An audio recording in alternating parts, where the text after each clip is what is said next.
My name is Scott Challoner, and you are listening to the Leaders Council podcast for the people who run the country and the people who keep the country running. You join us on a bright wintry morning here in the capital, and it seems indeed that the better weather is certainly just only a few weeks away from us. And joining me on the programme today to hopefully add a little bit more brightness to affairs is Ian Duggan, Joint Managing Director of Acclaim Contracts, a construction firm based over in Essex. Initially founded in 1982, Acclaim has an established reputation throughout London and the South East for delivering roofing and general building projects safely, on time and to budget. And obviously anybody good with maths will therefore realise that being founded in 1982, this year Acclaim is celebrating 40 years of being in business. Ian, first and foremost, welcome to the show and a hearty congratulations on such an incredible milestone for you in the company. Yes, we can't believe we've got to 40 years, so everything's gone so quickly. We're really happy with how things have gone and how well the team has gelled together over the years, and we're still going strong. It's a remarkable growth story, isn't it? Starting from sort of humble beginnings with sort of the founder, Peter Latangam, I think it is, building a team of 5 at what was then Acclaim Roofing initially, and then turnover growing from just £50,000 within that first year to over £14 million in this present day. Obviously, it's been a very long process sort of building the company up to that point, but what are the fundamentals you'd say that you'd attribute that success to?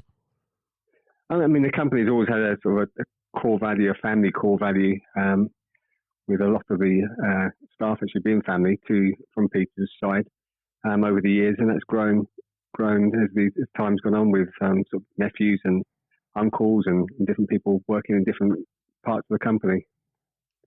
So the sort of core values have remained unchanged since the business was formed by Peter sort of 40 years ago. Yeah, and I suppose the natural progression as well has sort of seen an expansion, not just of the team, but also the services that the business provides as well, because I understand that you were initially a subcontractor working on projects across most industries, and then that range of services has really started to sort of take off. It's covered external refurbishment works, full external envelope packages, and now essentially you're a principal contractor, which is working with local authorities, housing associations, healthcare trusts, government bodies, major airports. So that's something that's really expanded as well, that sort of portfolio of services too.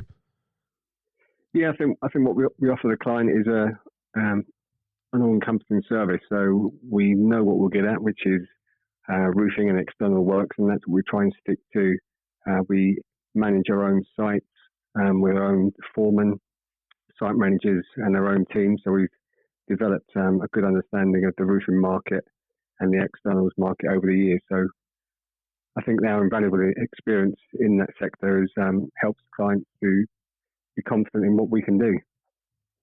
And I suppose as well, what underpins the family values of the business that you've talked about already is that Peter, the company founder, is still at the heart of the ongoing running of the business. And I know that you've been involved with Acclaim since the turn of the century, Ian, but obviously you've not been in your current role of joint MD that entire time. That's something that you sort of took up later on. What's it been like for yourself, sort of joining the business, helping it grow, and then sort of almost moving up the corporate ladder within the organisation? Yeah, when I joined, which is 22 years ago, I joined, which has gone very, very quickly. I joined as a contracts manager then. I think we were called Acclaim Roofing at the time.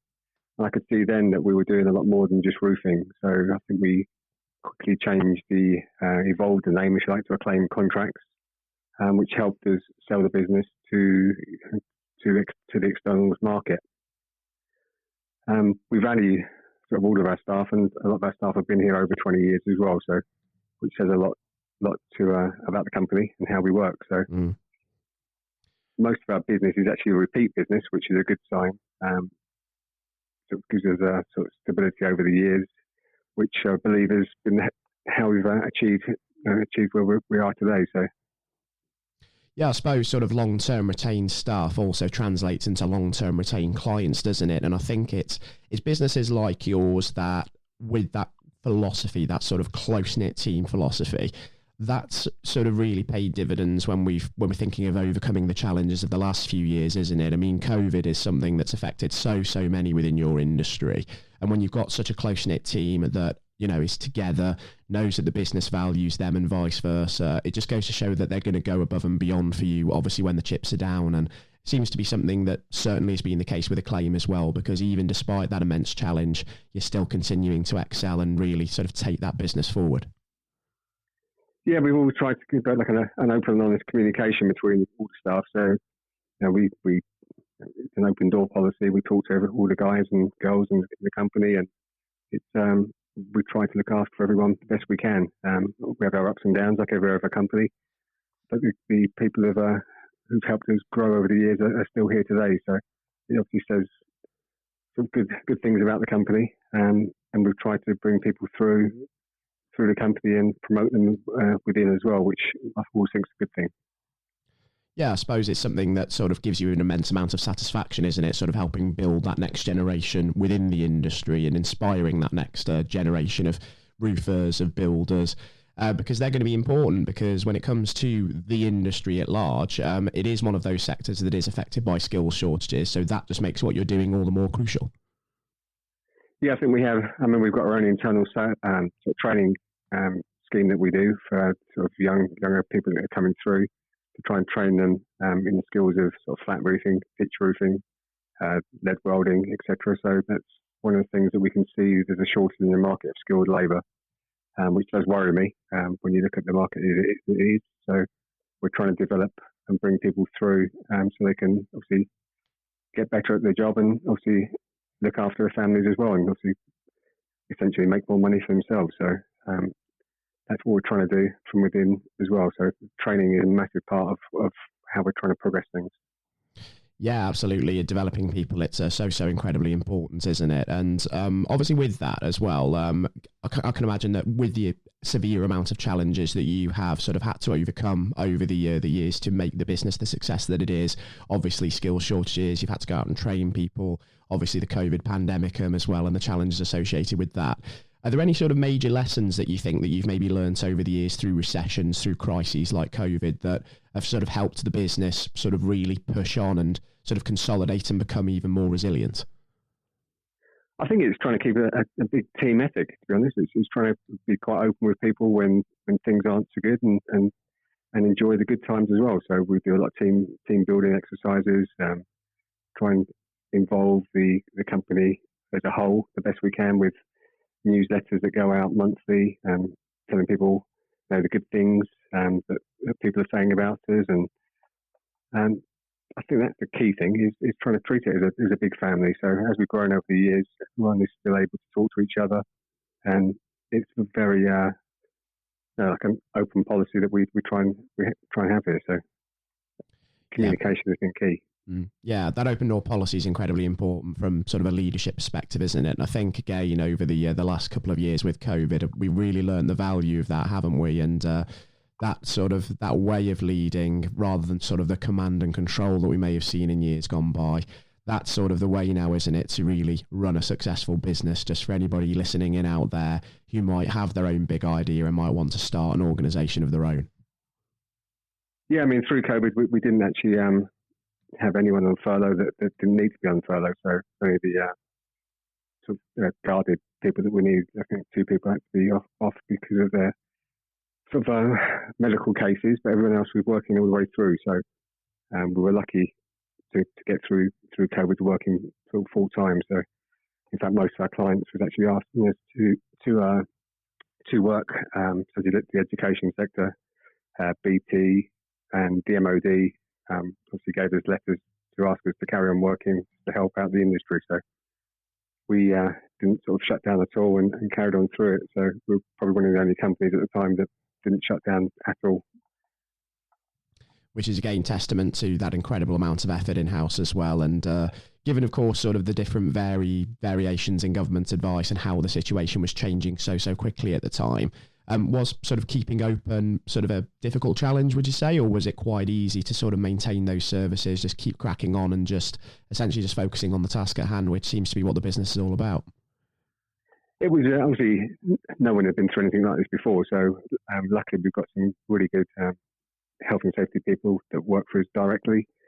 So we kept on track with those with government advice. Quickly developed ways of working on site. Luckily, we're in the open air as well, so that was obviously a lot easier to manage. so we obviously had enough vehicles to let everyone travel separately as well. So there was massive costs involved, but it was well worth it to keep everyone safe. Yeah, absolutely. And we have come through that now with restrictions now gone in the UK and cases starting to really, really decline. Of course, there are still sort of one or two supply chain hangovers, aren't there, from the pandemic, not helped, of course, by the events in Eastern Europe. So there are still one or two sort of challenges lingering in the industry. Obviously, that skills shortage we've talked about is another one as well that the sector is having to address. So it's an important time for the industry because it's a sector that's going to play an incredibly important part in the government's Build Back Better agenda to try and sort of level up and sort of push on in a better way following the events of the pandemic. And I suppose for the future vision of Acclaim Contracts, you're wanting to be very much at the forefront of that. And I can imagine you've got some very, very big plans for the remainder of this year and also beyond, Ian. Yeah, I mean, fundamentally, it's continued stability. We're looking at focus on increasing the level of investment into hiring more apprentices and young people into the industry, whilst continuing to promote and upskill internally. So we're looking to not go backwards, we're looking to go forwards, looking at new technologies and grow the company gradually over the next 40 years to come. Yeah, fantastic. Real long-term growth there. And just for obviously this year, just for those sort of short-term and marginal gains, I mean, by, say, maybe this time, March 2023, what is it that you're really sort of hoping to have achieved on the first leg of that journey? Well, I think like everyone at the minute with Eastern Europe, we're trying to hopefully we'll be still progressing forward. We just got through COVID, so this isn't going to help the world itself. So if everything is okay, we'll be looking to push forward again this year, increase our turnover, increase margins, and try and develop the people in the company to better themselves as well. So we're looking to steady growth, but also to take care of everyone that works for us. Exactly right, because it's an immense effort that your team have put in over the last few years, and indeed beyond that, from the very beginning of the business to sort of get to the position that you're in now. And I suppose it would be nice to have a little bit of relief, not sort of hop, skipping and jumping between controversies and crises and all of that sort of thing. So let's just keep our fingers crossed that there will be some stability, that sort of keyword that we mentioned already. Ian, it's fantastic that you've got some incredible plans for the business moving forward, of course, and I do certainly wish you all the luck in the world in executing that. And as we start to sort of see that vision kind of come to light over hopefully sort of the next few months with some initial progress and then beyond into the next few years, I would absolutely love the opportunity to sort of have you back on the show when hopefully there'll be some sort of positive news to share on how that's going, and hopefully there'll be even more sort of positive developments within the business and it'll be building up towards those aims. Yes, I'd love to. Looking forward to it and looking forward to the next 40 years ahead. Absolutely right. Got to keep looking to the future now, haven't we? Because that's the important thing. There are a lot more challenges on the horizon that we'll all have to address within industry. And by all means as well, Ian, with everything that is still sort of unfolding in the world, do take care and do stay safe with all still going on. And I'm sure we'll touch base again soon. Okay, thank you. It was a pleasure welcoming Ian Duggan, Joint Managing Director of Acclaim Contracts, onto today's podcast, and I do hope that you thoroughly enjoyed the interview. And also, best wishes to the business for hopefully another 40 years of immense success. To anybody tuning in today who may own their own business or run their own organisation that might feel that you also have your own story of success and innovation to share with us here at the Leaders Council, then by all means, we want to hear from you. So why not also apply to be on the show via leaderscouncil.co.uk/apply. Until next time, to all of our listeners, you've been listening to the Leaders Council podcast with Scott Challoner, for the people who run the country and the people who keep the country running. Take care and goodbye.